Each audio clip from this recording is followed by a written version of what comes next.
1971 December 4 రాత్రి సరిగ్గా 12:30 అవుతోంది. రాజస్థాన్లోని థార్ ఎడారిలో విపరీతమైన చలి ఉంది. లోంగేవాలా పోస్ట్ దగ్గర ఒక వింత నిశ్శబ్దం అలుముకుంది. మేజర్ కుల్దీప్ సింగ్ చాంద్పురి తన బంకర్ బయట నిలబడున్నారు. అప్పుడే అకస్మాత్తుగా భూమి కింద ఒక ప్రకంపన ఆయనకు వినిపించింది. ఆయన తన చెవిని ఇసుకపై పెట్టి విన్నారు. ఆ ప్రకంపనలు ఏదో భూకంపం వల్ల రాలేదు, ఏదో భారీ బరువు కదులుతున్న శబ్దం అది.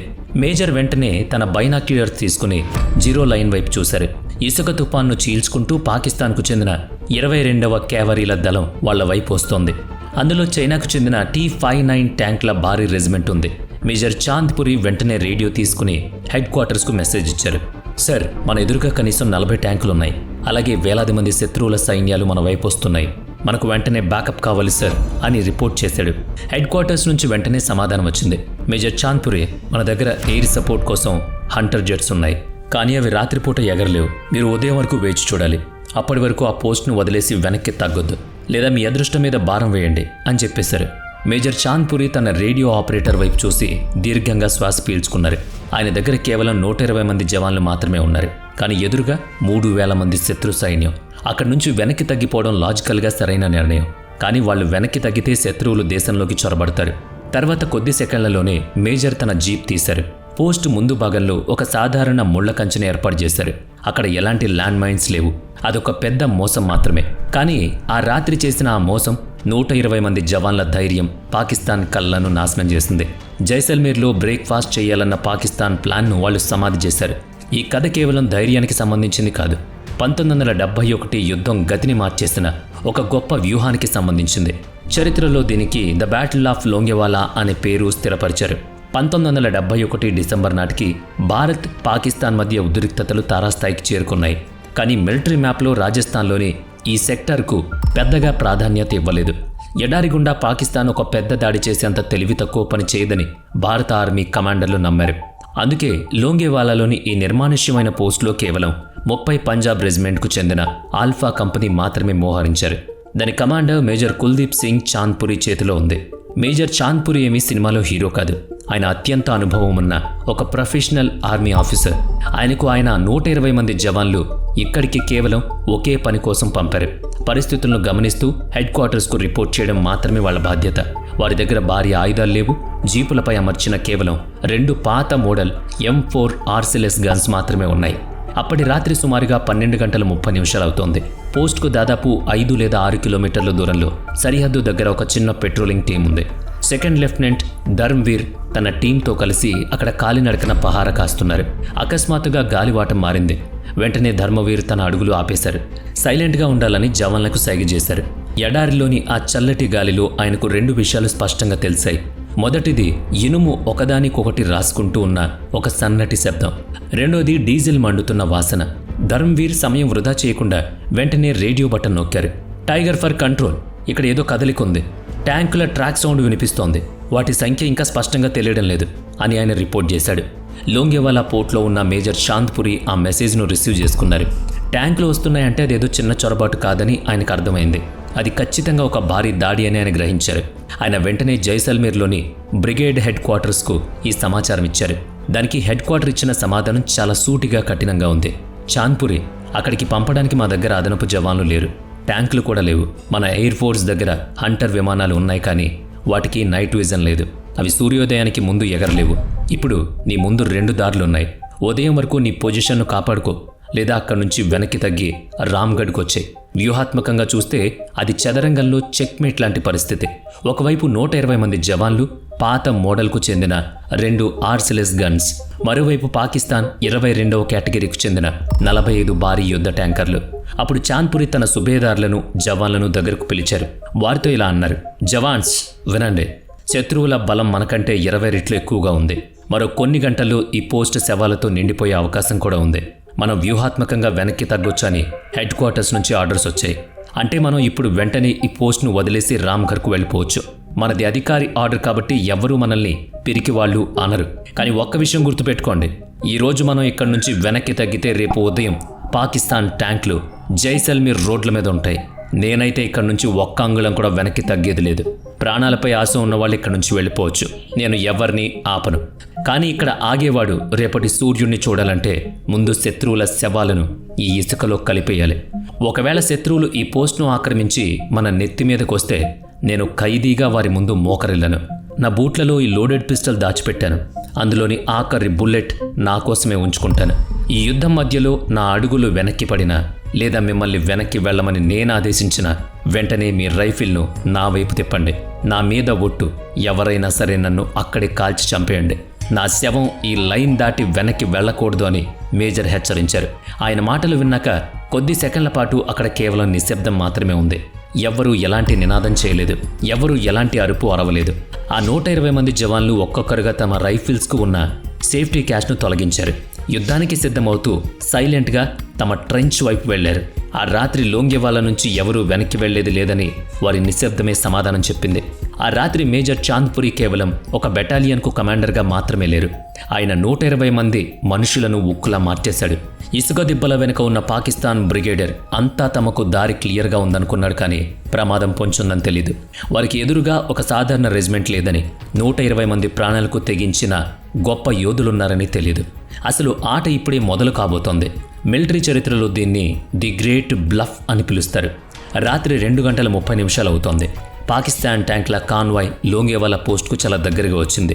మేజర్ చాంద్పురి తన బంకర్ నుంచి వాటి హెడ్లైట్స్ చూసేంత దగ్గరకు ఆ ట్యాంకర్లు వచ్చేశాయి. అక్కడ పెద్దగా ఆర్మీ డిఫెన్స్ ఏమీ లేదని శత్రువులకు గట్టిగా నమ్మకం ఉంది. జైసల్మీర్ వెళ్లే దారిలో ఇది కేవలం ఒక చిన్న అడ్డంకి మాత్రమే అని వాళ్ళు అనుకున్నారు. కానీ మేజర్ చాంద్పురి వేసిన ఒక వ్యూహాత్మకమైన ఎత్తుగడ గురించి ఈ రోజుకి మిలిటరీ అకాడమీలో పాఠాలు చెబుతారు. మేజర్ చాంద్పురి దగ్గర యాంటీ ట్యాంక్ మైన్స్ పెద్దగా లేవు. అందుకే పోస్ట్ చుట్టూ కేవలం ముళ్ల కంచెలను ఏర్పాటు చేశారు. ఆయన తన జవాన్లను ఆదేశించారు. అది శత్రువులను ఆపే భద్రతా కవచం ఏం కాదు, అదొక సైకలాజికల్ బ్లఫ్. పాకిస్తాన్కు చెందిన మొదటి T-59 ట్యాంక్ ఆ కంచెను చూడగానే ఆ కమాండర్కు చెమటలు పట్టాయి. ఎందుకంటే ముళ్ల కంచె ఉందంటే అక్కడ ఖచ్చితంగా ల్యాండ్ మైన్స్ ఉంటాయని మిలిటరీ ప్రోటోకాల్ చెబుతుంది. దీంతో పాకిస్తాన్కు చెందిన ఇన్ఫాంట్రీ ట్యాంక్ రెజిమెంట్ అంతా అక్కడే ఆగిపోయింది. వాళ్ళు వెంటనే తమ ఇంజనీర్లను పిలిపించారు. అసలు అక్కడ లేని ఆ ఫేక్ మైన్స్ను క్లియర్ చేయడానికి దాదాపు 2 గంటల సమయం వృధా చేశారు. ఆ 2 గంటల సమయం లోంగేవాలా తరతరాలను మార్చేసింది. అదే సమయంలో మేజర్ చాంద్పురి తన రెండో వ్యూహాన్ని అమలు చేశారు. ఆయన తన రెండో ఆర్సిలరీ గన్ జీపులను ఎత్తైన ఇసుక దిబ్బల వెనుక దాచారు. ఆర్సిఎల్స్ గన్స్తో ఉన్న అతిపెద్ద లోపం దాని భారీ బ్యాక్ బ్లాస్ట్. అంటే వాటిని ఫైర్ చేసేటప్పుడు వెనుక నుంచి వచ్చే మంటలు, పొగ వల్ల ఆ గన్ పొజిషన్ ఈజీగా ఎక్స్పోజ్ అవుతుంది. అందుకే మేజర్ చాంద్పురి ఆదేశాలు చాలా స్పష్టంగా ఉన్నాయి. ఒక షాట్ ఫైర్ చేయగానే వెంటనే పొజిషన్ మార్చాలని ఆయన అన్నారు. పాకిస్తాన్ ట్యాంకులు ముందు రావడానికి ప్రయత్నించగానే భారత జవాన్లు ఖచ్చితమైన టార్గెట్తో దాడి చేశారు. చీకట్లో తమ వైపు ఎటు నుంచి దాడి జరుగుతుందో పాకిస్తాన్ సైన్యానికి అర్థం కాలేదు. లోంగేవాలా పోస్ట్ దగ్గర ఇండియాకు చెందిన ఒక పెద్ద బెటాలియన్ ఉందని వాళ్ళు అనుకున్నారు. అదే సమయంలో ప్రకృతి కూడా భారత్కు సహకరించింది. పాకిస్తాన్ నమ్ముకుని వచ్చిన ఆ భారీ ట్యాంకర్లు యూరోపియన్ మైదానాల కోసం తయారు చేసినవి. అవి లోంగేవాలాలోని మెత్తని ఇసుకలో కూరుకుపోవడం మొదలయ్యాయి. డ్రైవర్లు ఇంజన్ స్పీడ్ పెంచే కొద్దీ ఆ ట్యాంకర్లు లోపలికి వెళుతున్నాయి. తెల్లవారడానికి ఇంకా 3 గంటల సమయం మాత్రమే ఉంది. పాకిస్తాన్ స్ట్రాటజీ ఫెయిల్ అవుతోంది. కానీ ప్రమాదం ఇంకా పూర్తిగా తప్పలేదు. వారి దగ్గర ఇంకా వేలాది మంది ఇన్ఫాంట్రీ సైన్యం ఉంది. వాళ్ళు ఏ క్షణంలోనైనా పోస్ట్ను చుట్టుముట్టే అవకాశం ఉంది. చాంద్పురికి చెందిన 120 మంది జవాన్లు బాగా అలసిపోయారు. సూర్యోదయానికి ఇంకా సమయం పడుతుంది. ఇప్పుడు అంతా ఒకే విషయం మీద ఆధారపడి ఉంది. ఇండియన్ ఎయిర్ ఫోర్స్కు చెందిన హంటర్ జెట్స్ సరైన సమయానికి చేరుకుంటాయా లేదా? డిసెంబర్ 5 ఉదయం లోంగేవాలా పోస్ట్ దగ్గర మేజర్ చాంద్పురి ఆయన జవాన్లకు గడిచిన 8 గంటల సమయం ఒక యుగంలా గడిచింది. బుల్లెట్లు దాదాపు అయిపోయాయి. జవాన్లు చాలా అలసిపోయారు. శత్రువుల సైన్యం తమ ఆఖరి దాడికి పొజిషన్ తీసుకుంటోంది. సరిగ్గా అదే సమయంలో జైసల్మీర్ ఎయిర్ బేస్లో ఓ కొత్త కదలిక మొదలైంది. ఆ ఎయిర్ బేస్లో IAFకు చెందిన 122 స్క్వాడ్రన్ విమానాలు సిద్ధంగా ఉన్నాయి. వాటి కమాండర్గా వింగ్ కమాండర్ MS బావా ఉన్నారు.